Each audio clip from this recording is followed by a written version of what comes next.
Faisons un bout de chemin ensemble.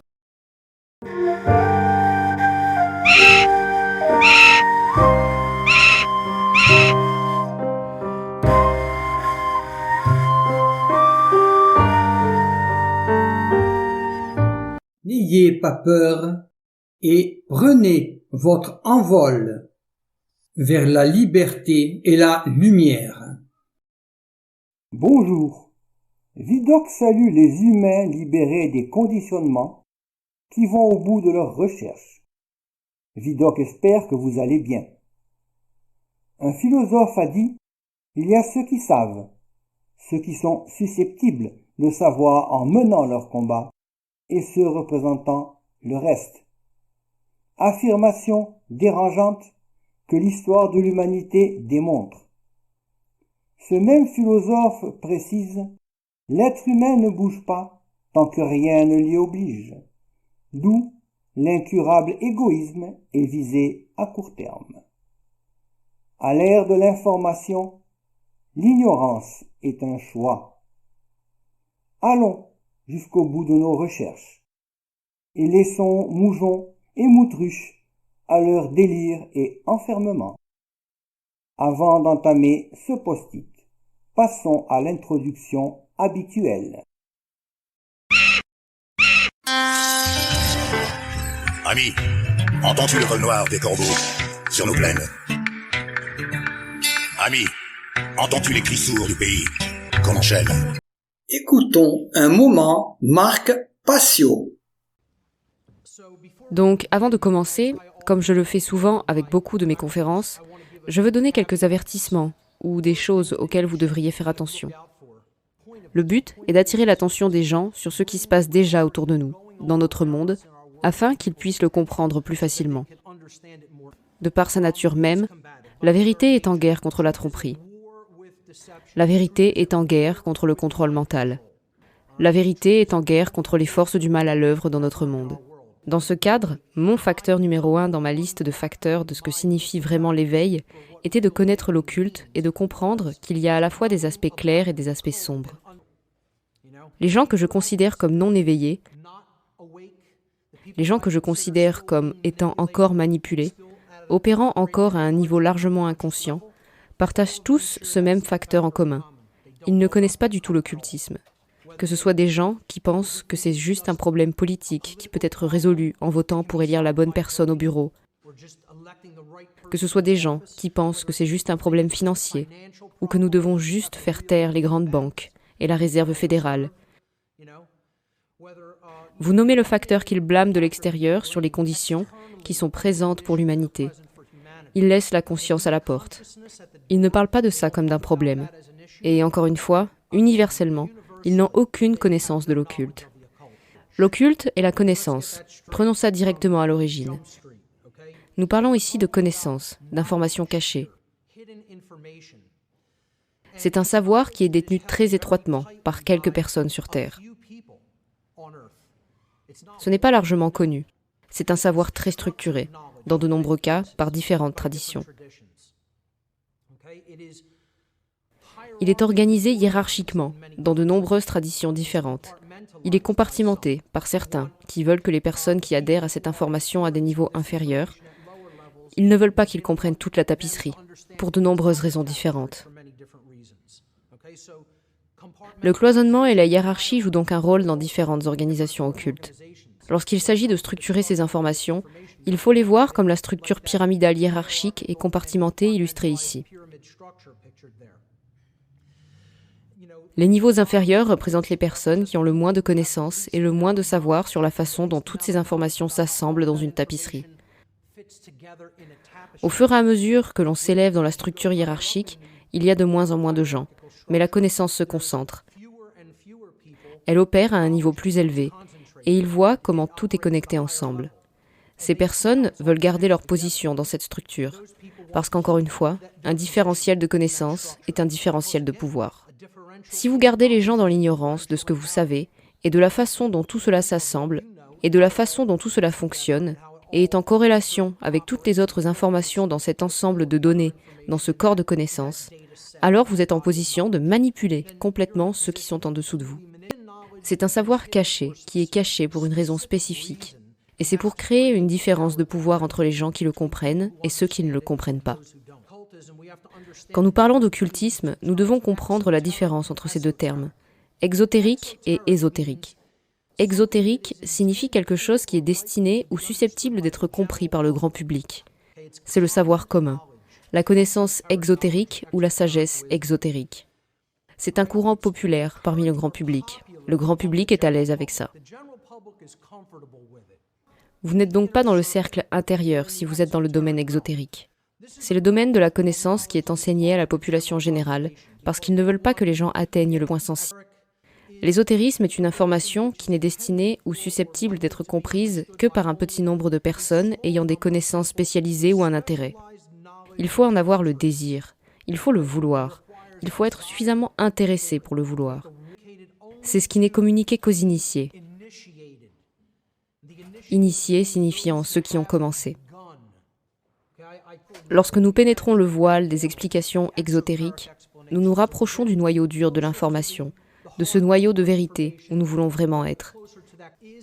L'occultisme est un corps de science, qui n'est pas largement connu de la population générale, consistant en une connaissance cachée du fonctionnement de la psyché humaine et des lois de la nature.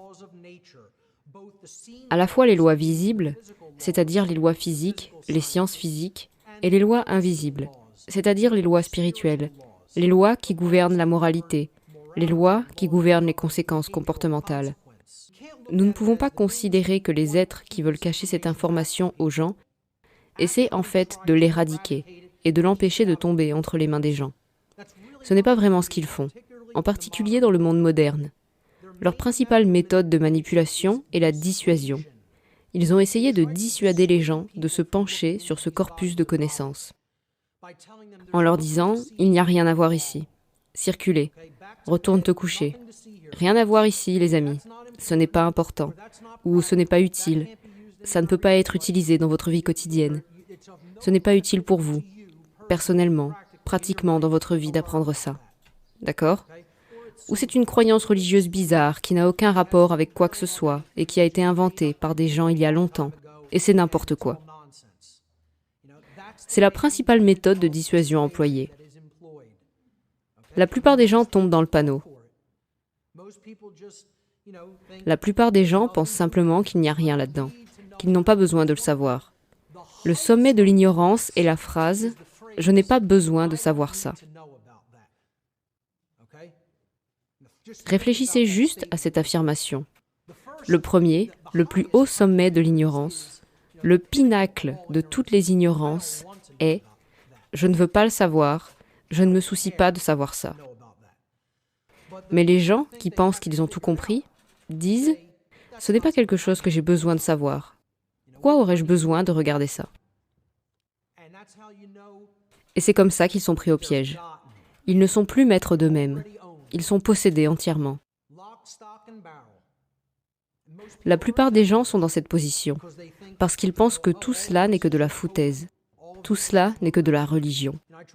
J'ai essayé d'expliquer à quelqu'un qui est très préoccupé par la dégradation politique dans le processus politique et la direction que l'Amérique et le monde en général a pris politiquement et financièrement. J'ai essayé d'expliquer que ce qui conduit vraiment tout ça est l'occulte, des personnes impliquées dans l'occultisme noir. Et il me dit « Je n'ai pas besoin de savoir quoi que ce soit à ce sujet.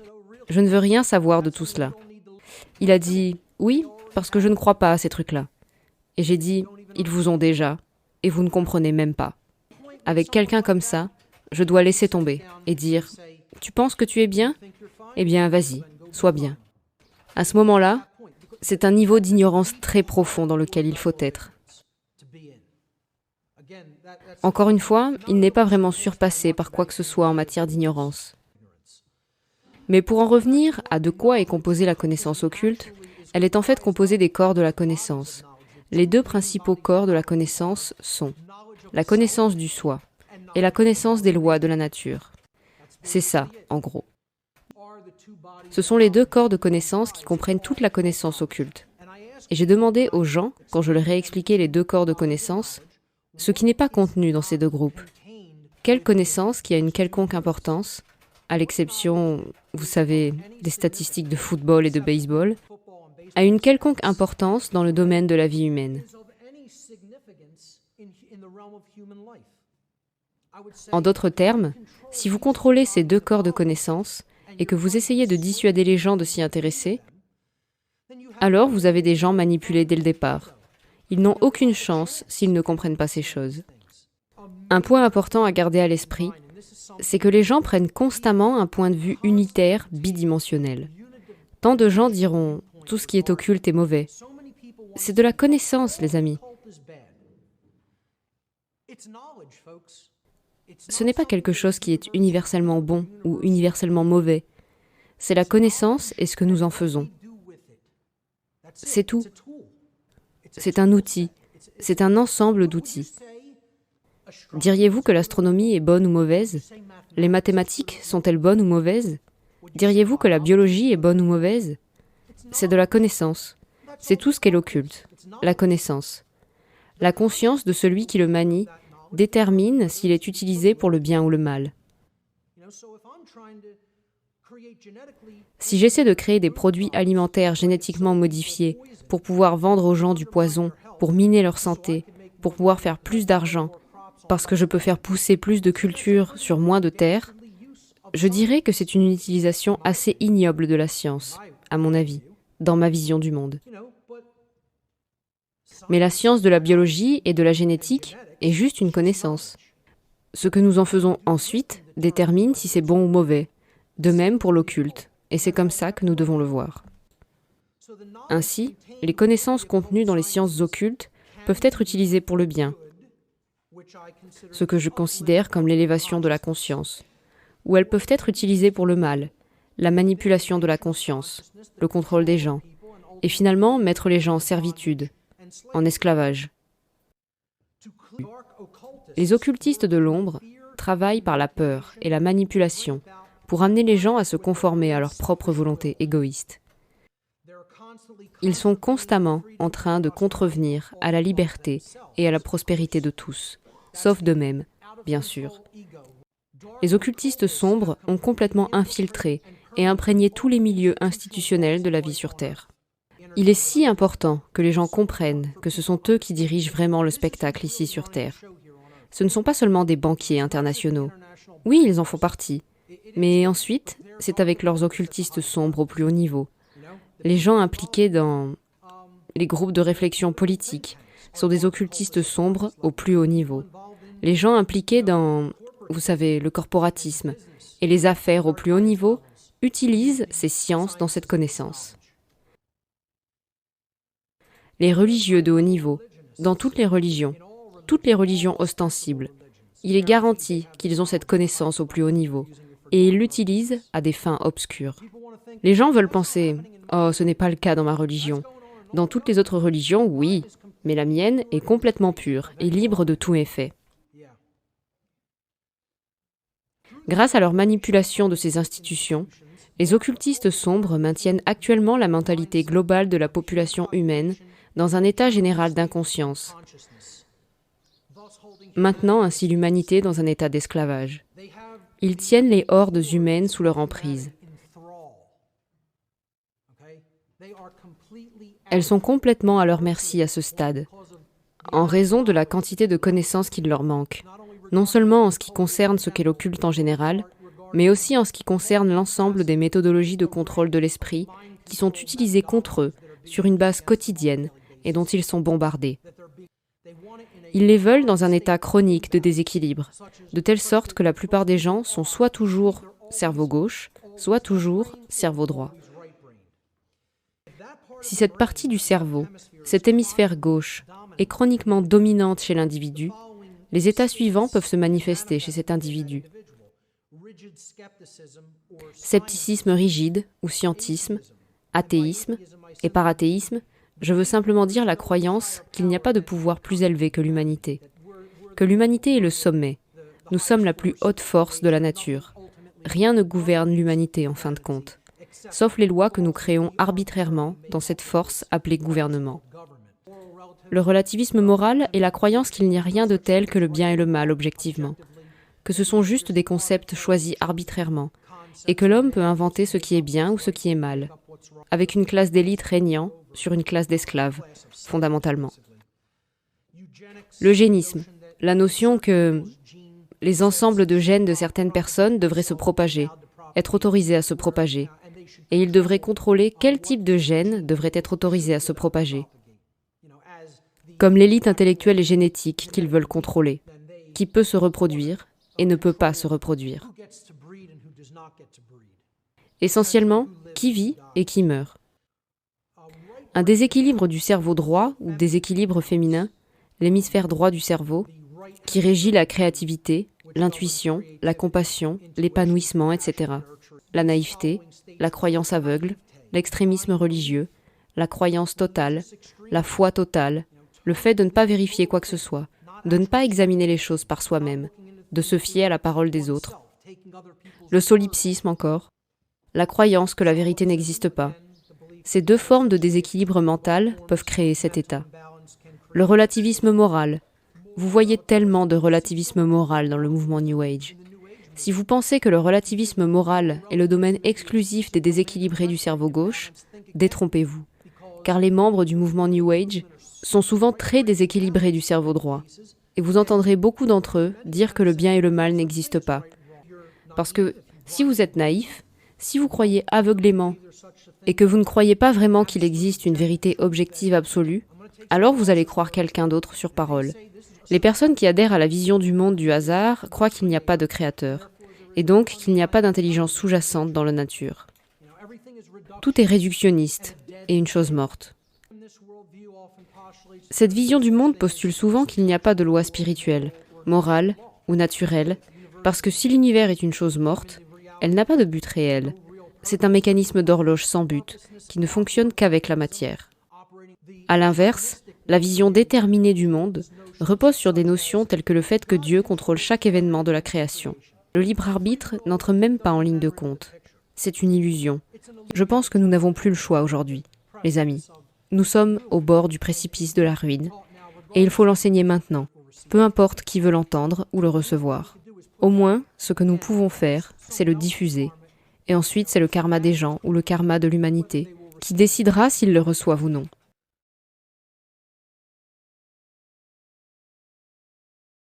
Pour ne rater aucun post-it, abonnez-vous. Est-il nécessaire de le dire? Mais surtout, il ne faut pas en rester là. Ne baissons pas les bras et réagissons.